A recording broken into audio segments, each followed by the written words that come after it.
Hi, in this video I will show you a few simple tricks how you deal with a script which processes big files, takes a long time, and how to modify it to work with multiple files without disturbing your day.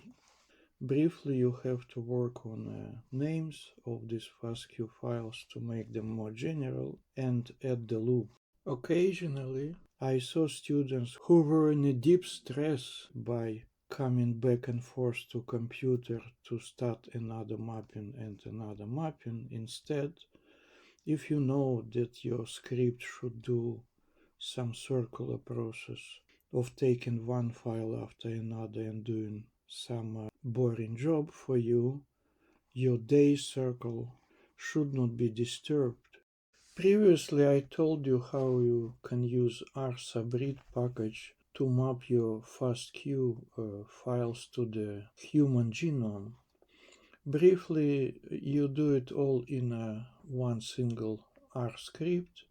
You install rsubread library, then you call it.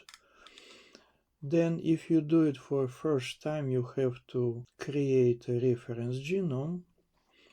You set working directory where it is, then you check for files, then you define the reference, then you build index, and essentially subreads of your genome should not be bigger than the length of the reads in your fastq file, but it can be smaller.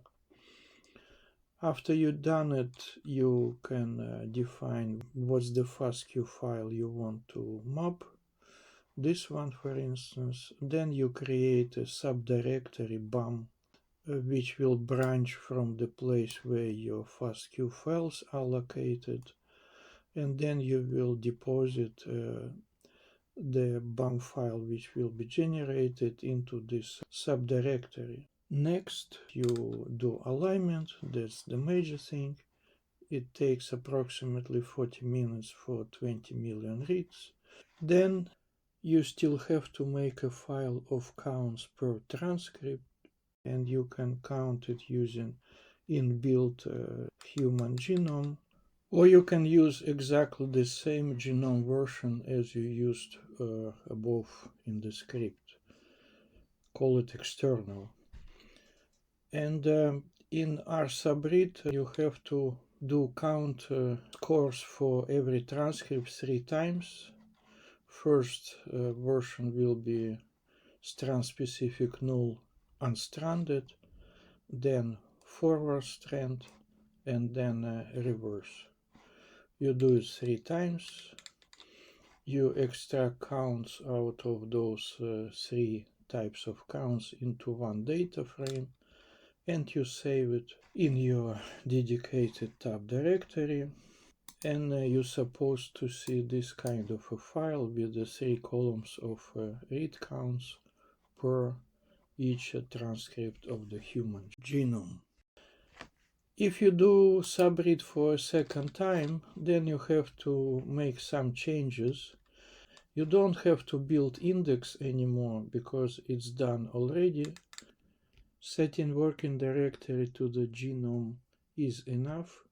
You still have to tell which GTF file you will use to do a read counts, and then you define which one you want to map.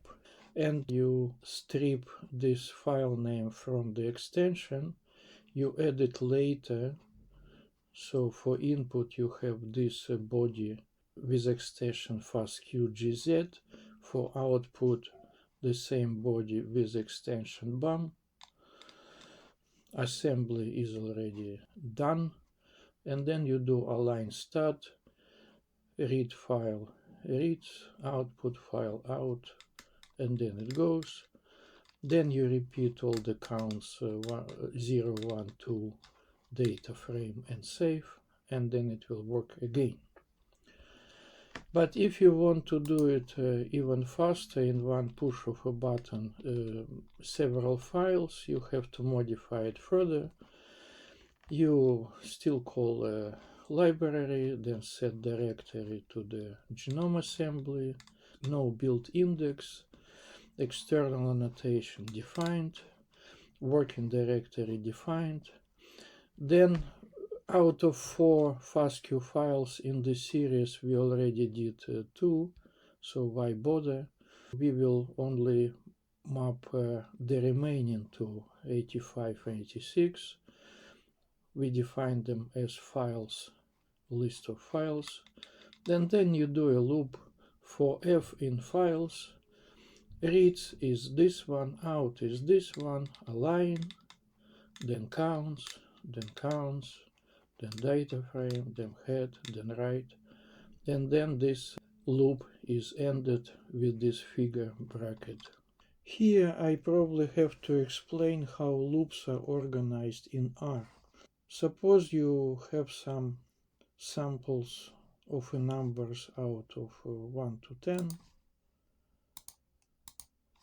9, 1, 6, 2 for instance, it's every time different, and then you write a loop. This is a loop where you say 4, then round brackets, n in numbers,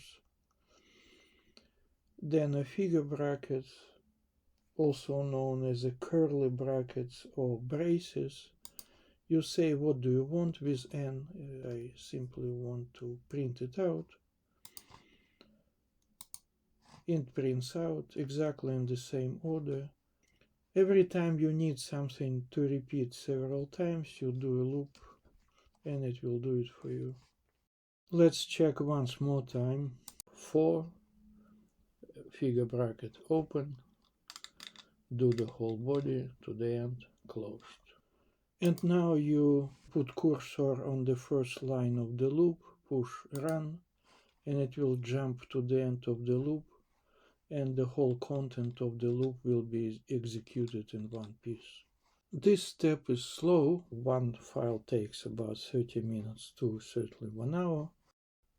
At the end, you can check your BAM directory and you will see BAM files, VCF, and summary files. And in the tab directory, you have counts tables 1, 2, and 3, all what you want.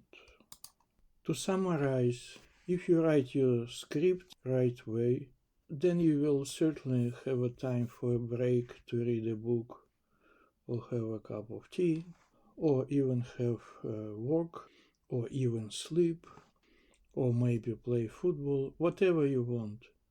That's the right way of writing scripts and doing your day schedule.